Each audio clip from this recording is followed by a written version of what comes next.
Welcome back, everybody, to Property Couple. My name is AK. I'm Lia, and this is our channel where we document property investing, business, and working together as a couple. And that was his favourite party trick. Sorry, yeah, she was about to get into it, and I'm so proud. Anyway, in this video, we wanted to talk about life after the squatter, and we also wanted to respond to some of your comments and amazing responses to the squatting series that we've been posting over the last 4 weeks. We've had so many comments, so much support, but I feel like we've been told off quite a few times as well in the comments, being too kind or being too understanding. And they're like, why are you being so nice to this criminal? Yeah. But to be honest, I think my default reaction is usually nice and not, oh my gosh, I want to kill you. Like, I just find it really hard to just straight up be aggressive. I can't do it. That's more my natural state. Yeah, you're more like what they want us to be. To be honest. And I'm not. Yeah, things you didn't see on camera were like, I was fuming. At the beginning, I was like going nuts. Like, and my dad. Yeah, like the things we were going to do, like completely illegal. Like all of these types of things, we didn't do them. Yeah, I'm sorry. No, running down, hiding somewhere, trying to get it. Wait.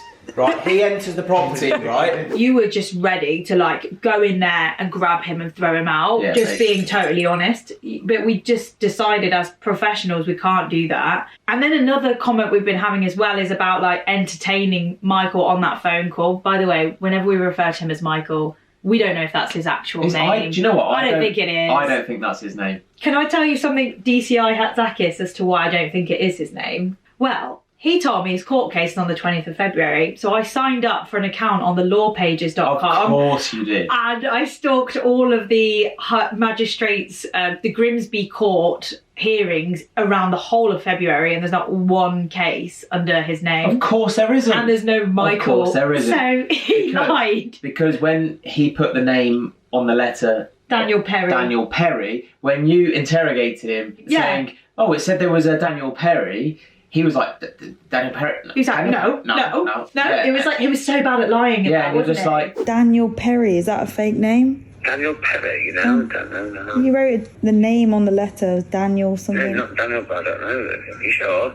People are saying, oh, you know, isn't it illegal to be putting conversations online? Well, quite frankly, we can't actually identify this guy, so it could be anyone. I think it is illegal if you say, this is Lia Hatzakis' conversation that I had with her on the phone, and then you expose that person of this address without their consent. Yeah. Exactly. And obviously I didn't have consent to post the recordings, but nobody was identified.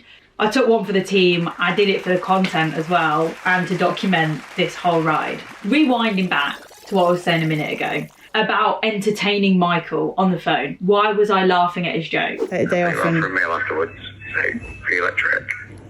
take me off of the meal, basic electric. I'll pay compensation, electric and gas. A meal, a nice bottle of wine.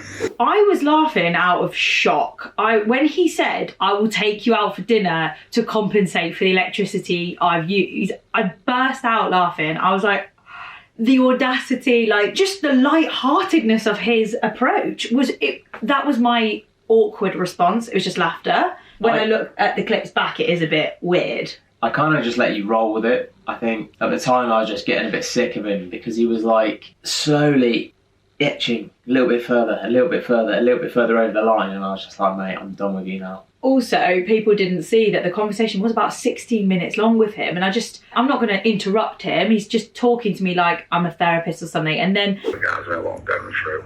Yeah, sounds like a lot. How are you anyway?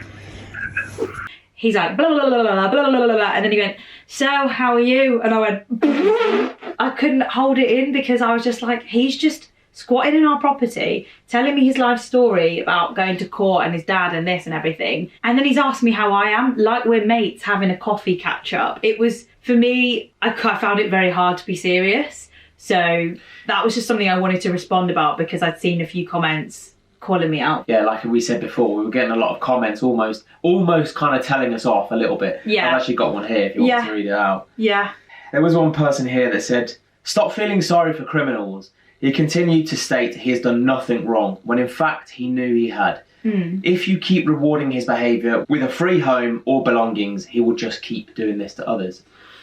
I guess you've got to remember there that we didn't reward him with any more days at the property. As soon as we did become aware, we did everything we could to get him out. I don't feel like we did reward him. The only thing we rewarded him with was a bit of airtime on our channel. And our channel's small, but we didn't know we'd make it to Fox News. We didn't know we'd be on their website or that they'd want to cover the story, especially since we're in the UK. We just didn't know it would really appeal to anyone, but here we are. Yeah, we've been invited to Jesse Waters' primetime 7 p.m. show, Eastern time. Pretty cool that we got enough traction, or we've been spotted from this, yeah. So we didn't really expect there to be so much buzz about this. At the beginning of the year, we were just devastated. We were like, this can't be happening. This is going to ruin everything. It's just going to add more and more pressure. But we vlogged it, we've documented it, we've shared it with you guys. You guys have been so supportive. And it's actually worked out to be pretty interesting and pretty fun. Anyway, there's been some learnings. I think on the next sort of big commercial style property, depending on the property, we'll probably look into some security or something like that. Yeah, like CCTV for any future commercial property purchase, especially if it's going to be standing empty whilst we're waiting for planning permission. Knowing what we know now. Yeah, knowing what we know now is what we'd have done differently, but you've got to have those mistakes in life, haven't you, to know what to do. I just want to talk quickly about the police. So obviously when it was all kicking off and I was on the phone to them a lot of the time, and I felt like they were really interested and really engaged in this whole case, and I really thought that Michael would be arrested for his crimes. So obviously I was really disappointed to hear that they refused to be there the day that we were going to meet Michael. If the suspect wanted access to his belongings, to remove all of them, and I wondered if the police would be able to be present for that. That's not something that we would assist with, I'm afraid. I just thought it was pretty straightforward. He's going to be there. You can just arrest him there and then, problem solved. But they just said we can't pin these crimes on that person without concrete evidence.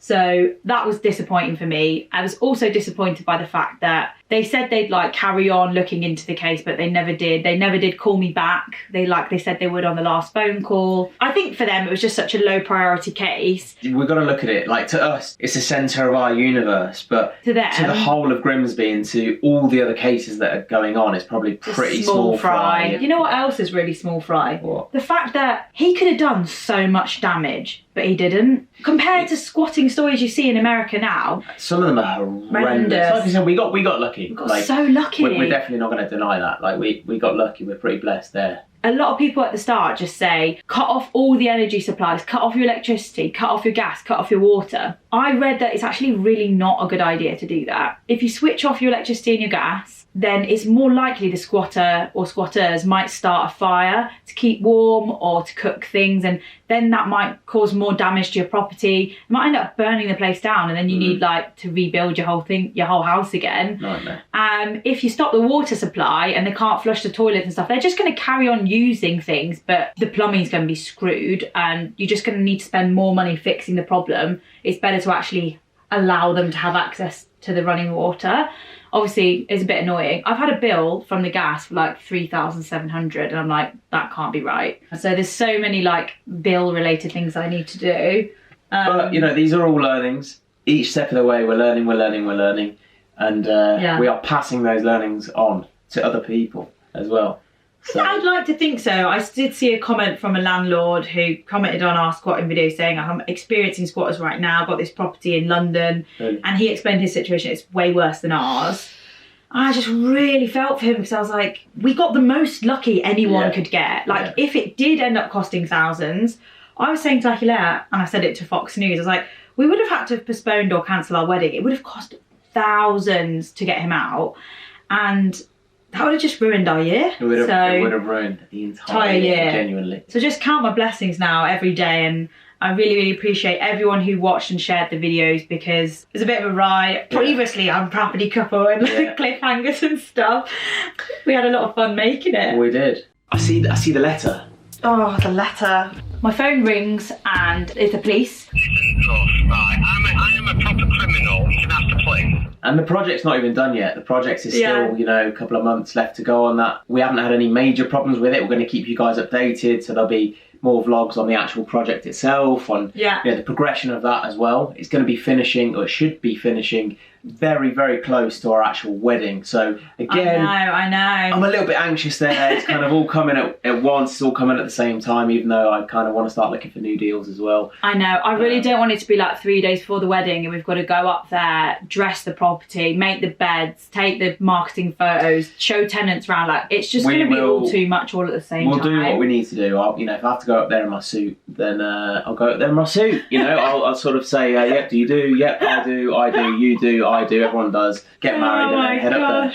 Outrageous. Is there anything else that you wanted to say just about the squatting videos, the response from our audience, or any of it? The response has been amazing. I think we've had a lot of fun filming them, had a lot of fun editing them, sharing them with you guys. I think now, what do we do next? We'll update you guys on all of our projects. We continue to keep the channel active. I think that's one of our major goals this year, is to have consistency with Property Couple, to push it more. I think a lot of people are giving us really good feedback as well. We're actually working with a lot of people now as well, from like a coaching and a mentoring perspective. I mean, it's been amazing since we haven't really promoted Property Pathway at all. It's just been in the description box of our videos. Yeah. But we've already got a few people, so it's really amazing to have built a little community. Yeah, and it's small right now. I think we're not really pushing it too much at the moment. I think we're just trying to give as much value, work with people one-on-one as much as possible as well. There's a lot going on, so we're not pushing it as much at the moment. If you are interested though, there is a link in the description,